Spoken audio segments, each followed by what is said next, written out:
اعوذ باللہ من الشیطان الرجیم بسم اللہ الرحمن الرحیم هو السمیع العلیم هو الغفور الرحیم هو التواب الرحیم اللہم صلی علی محمد وعلی آل محمد. دربار امام زادہ عبداللہ شاہ الاشتر غازی بابا سے خوش آمدید.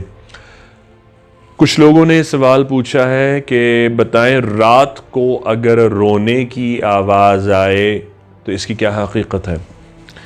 ڈیپینڈ کرتا ہے، منحصر کرتا ہے اس بات پہ کہ آپ کو گھر میں سے آواز رونے کی آ رہی ہے، رات کو سوتے میں آ رہی ہے، اسکول میں آ رہی ہے، کسی اور جگہ آ رہی ہے، مسجد میں آ رہی ہے، قبرستان سے آ رہی ہے، کسی اور جگہ سے آ رہی ہے. تو اگین یہ اس بات پر انحصار ڈیپینڈنٹ ہے کہ آپ کو کس جگہ سے رونے کی آواز آ رہی ہے. ناؤ اس کی کامن موسٹ ایگزامپل جو اکثر لوگوں کے پاس ہوتی ہے وہ یہ ہے کہ وہ کہتے ہیں کہ رات کو سوتے میں ان کو رونے کی آواز آتی ہے، اور بعض دفعہ ان کو گھر میں تاریکی میں بھی وہ جاگ رہے ہوں تو رونے کی آواز آتی ہے. وہ کیا حقیقت ہے؟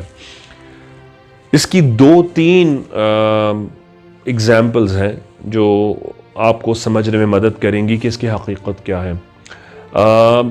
تینوں میں سے تینوں بھی ہو سکتی ہیں اور تینوں میں سے ایک بھی ہو سکتی ہے.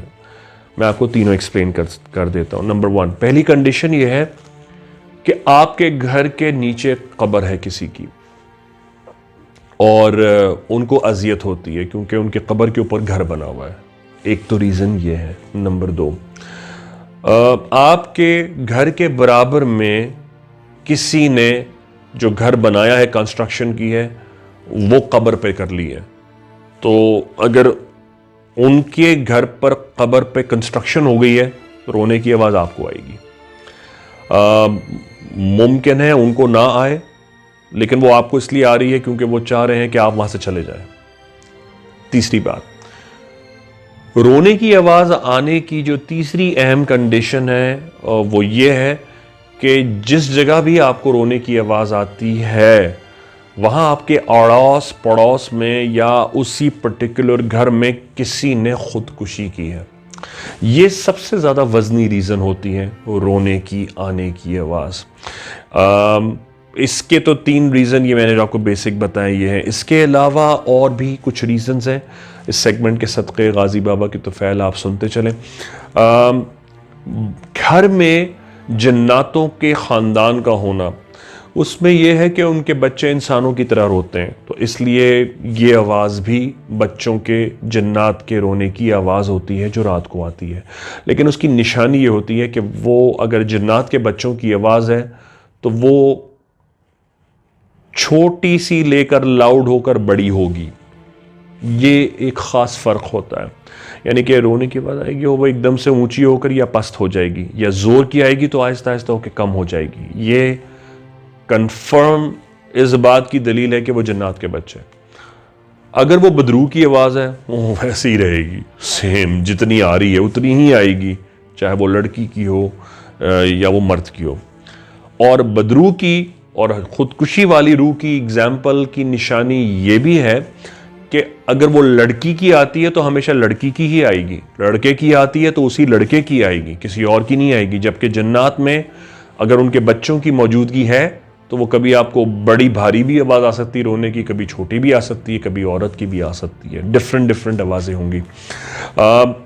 اس کا علاج مفصل علاج ہے. اگین وہ سیگمنٹ پہ نہیں بتایا جا سکتا کیونکہ وہ پھر بندروں کے ہاتھ میں ناریل نہ جانے کے مترادف ہوگا.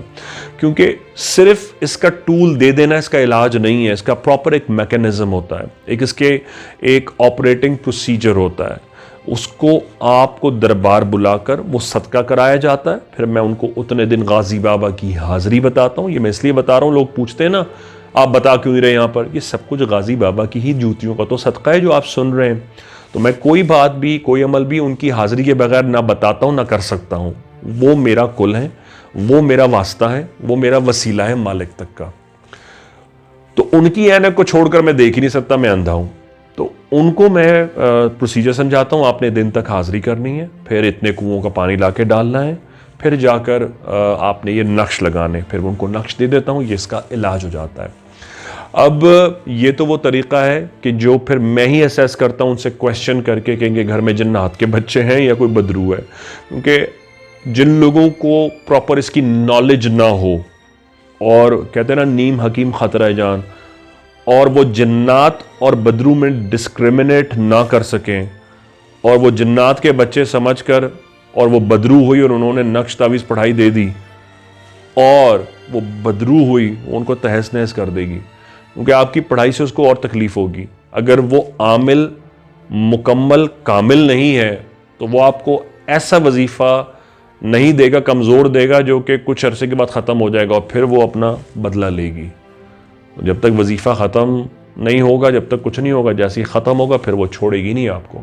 تو اس لیے کہتے ہیں عامل کا کامل ہونا ضروری ہے۔ تو جو پراپر عامل ہو وہ اس کو پراپر ڈسپوز کرتا ہے، اس کو ٹھنڈا کرتا ہے، اور آپ کو حصار ایسا دے گا جو کہ قیامت تک رہے گا، جیسا کہ ہم غازی بابا کے دربار پر سب کو حصار دیتے ہیں، جو ہمارے بزرگوں سے چلا آ رہا ہے، وہ جس گھر میں لگے قیامت تک کوئی داخل نہیں ہو سکتا اللہ کے حکم سے۔ اللہم صلی علی محمد وعلی آل محمد۔ اللہ حافظ یا غازی۔